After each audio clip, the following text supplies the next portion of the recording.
السلام عليكم ورحمة الله يا أحبابي. زارين قدي يالله بتوتا قول لي يا أسوات ما أكلنا بدروسمو ملس فاونديشن تابلو يتقرال. سبحان الله هي بوتا جيك بتأم وبه هونو أجن شوالو عندما تعرف بس تجربة تك كبالو زافوتش الناس واتوتش تمولانو بتأم أسدساتشرو منفسني أدسال بتلي مزنانات لما تفلقوا سوتش نسوي هنا سار بوتا علو نسوي هنا አየር አለው ፀሐዩ ራሱ ለመሞቅ በጣም ምቾት የሚሰጥበት ሁኔታ ነው ያለው ህፃናቶችን ለማጫወት ምቾት ስላለው ይሄን ቦታ መታችሁ እንድታዩትና እንድትጎበኙት እፈልጋለሁ። በዋናነት ግን እዚህ ጋር ማያቸው እጽዋቶች እጅግ በጣም ማራኪ ናቸው፣ አስደሳች ናቸው። ለነገሩ እኔ የወንዶ ገነት ዩኒቨርሲቲ ተማሪ ስለነበርኩኝ እዛ ያሉ እጽዋቶችን እዚህ በማየቴ እሱን እንዳስታውስ እያደረገኝ ይገኛል። ሱብሃንአላህ እንግዲህ ወንዶ ገነት እንደምታውቁት እጅግ በጣም የሚያማምሩ ዳይቨርሲፋይ የሆኑ የተለያዩ እጽዋቶች እንደዚሁም ደግሞ እድሜያቸው በጣም ትላልቅ የሆነ ከ2000 በላይ እድሜ ያላቸው እንደዚሁም የተለያዩ ውድ የሆኑ አንዱ ዛፍ ብቻ በጣም ለኮሜርሻል አገልግሎት እስከ ሚሊዮን ብር ወጪ ወይ ደግሞ ገቢ ሊያስገኝ የሚችሉ ዛፎች ያሉበት ቦታ ነው። እዛ ሜዳችሁ ብትጎበኙ እጅግ በጣም ደስተኛ ነኝ። አላኩል ሐል ኢንሻአላህ እኔ ዛሬ የመጣሁበት ቦታ ተዘዋውሬ በማይበት ጊዜ አንድ ለነገራችሁ የፈለኩት ዛፍ አለ። ያ ፓይነስ ስፒሸስ ይባላል። ይሄ ፓይነስ ስፒሸስ እንግዲህ ሁለት አይነት ነው በሀገራችን በኢትዮጵያ ውስጥ ኢስት አፍሪካ እንደዚሁም ሜክሲኮ አካባቢ ላይ የሚበቅልበት ሁኔታ ነው ያለው። ይሄ እንግዲህ ስሙ ፓይነስ የምንለው ሁለት አይነት ዛፍ ነው ያለው። ፓይነስ ስፓቹላ እና ፓይነስ ራዲያታ ተብሎ ይጠራል። ይሄ ዛፍ እንግዲህ በጣም ውበት አለው። ቅጠሎቹ ልክ እንደ መርፌ ቀጭን ናቸው፣ ርዝመትም አላቸው። ዛፍ ሆኖ ስታያቸው እጅግ በጣም ውበት አላቸው፣ ፒክቸር ላይ እንደምታዩት ማለት ነው። በተጨማሪ የሲዶቹ ወይ ደግሞ የዘሮቹ የሚይዝበት ቅርፊት መያዣው በጣም ውበት ያለው ሁኔታ ነው ያለው።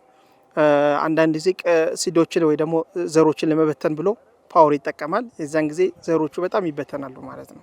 ያቺ ቅርፊት እንግዲህ ለተለያየ ፈርኒቸር ለውበት ለማስጌጫ ይጠቀሙባታል ማለት ነው። እንደዚሁም ደግሞ ዛፍ ላይ ተንጠልጥሎ ስናየው ራሱ ውበትን የተላበሰበት ሁኔታ ነው ያለው እና በየቤታችን ብንተክለው አንድ ዛፍ ሁለት ዛፍ ብንተክለው እጅግ በጣም ማራኪ ሽታውም ያማረ ለቤታችን ውበት የሚያጎነጽፍበት ሁኔታ ነው ያለውና በቤታችን እንድተክሉት እመክራለሁ።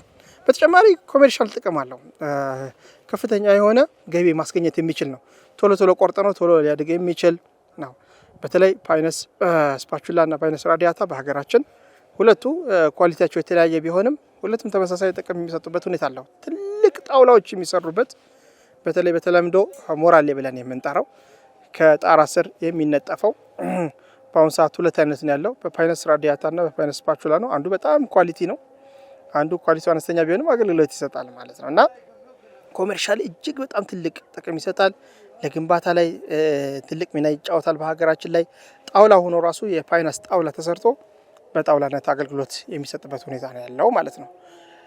ሌላ ከጣውላ በተጨማሪ እንደዚሁም ደግሞ ከውበቱ በተጨማሪ በውስጡ የሚያፈልቀው የሙጫ አይነት የገም አይነት ትልቅ ጥቅም አለው። እንደ እጣን እንጠቀምበታለን። እንደ ማስቲካ ታኝኮ እንኳን ሊታኘክ የሚችልበት ሁኔታ ነው ያለው። ሌላ ደግሞ ገም ሬዚን በመስራት የእጣን ኮሜርሻሊ በጣም ትልቅ ጥቅም የሚሰጥ ይሄ ገም ሬዚን እንግዲህ ለብዙ ፋብሪካ አገልግሎት ይሰጣል ማለት ነው። ለምሳሌ ለስላሳ ምርት ለስላሳ ብዙ ጊዜ ፍሪጅ ውስጥ የምናስገባው ቶሎ የመርጋት እድል የለውም፣ ምክንያቱም በውስጡ ገም ሬዚን ስለሚጨመርበት ነው። የነዚህ የገም አይነት ስለሚገባበት፣ ስለዚህ ለፋብሪካ ለፕሬዘርቫቲቭ ለተመሳሰሉት ለተለያየ ምርት ይጠቀሙበታል ማለት ነው። ሌላ ለጤና ምን ይጠቅማል ካላችሁኝ ራሱ ገሙ ራሱ ከማጣበቂያም አልፎ እንደዚህም ደግሞ በመናኝክበት ጊዜ ጥሩ ጤና ሊሰጠን ይችላል። በጣም ብንጠቀመው ጥሩ ሽታን እንድናገኝ ያገለግልናል።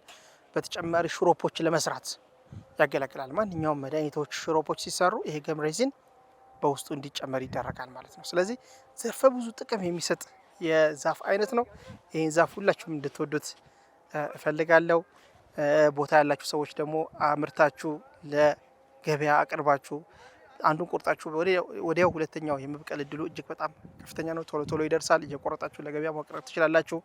ቲምበር ምርት ላይ ወይ ደግሞ ሞራሌም ሆነ የጣውላ ምርት ላይ ያላችሁ ሰዎች ወይ ደግሞ ፈርኒቸር ላይ የምትሰሩ ሰዎች ያንን ደግሞ በመሰነጣጠቅ ለተለያየ ፈርኒቸር ለቤት ውስጥ የሚሰሩ ቁሳቁሶች አገልግሎት ስራ ላይ እንዲውል ማድረግ ትችላላችሁ። ስለዚህ ይሄ ዛፍ እጅግ በጣም ወደ ራሳችን ልናቀርበው ይገባል። ብዙ ጊዜ የዚህኛው ግንዛቤ እኛ ኢትዮጵያውያን የለንምና ስለ ዛፉ እያንዳንዱ ባወቅን ቁጥር ለቢዝነስም እድል ይከፍትልናል። እንደዚህም ደግሞ ለጤናችንም እንደዚሁም ደግሞ ቤታችንን ለማስዋብ አካባቢያችንን ለማስዋብ እንጠቀምበታለን የሚል መልእክት ለማስተላለፍ ነው። የዛሬ እዚህ ጋር አቆማለሁ። በሌላ ፕሮግራም እስከምንገናኝ አሰላሙ አለይኩም ወረህመቱላሂ ወበረካቱ።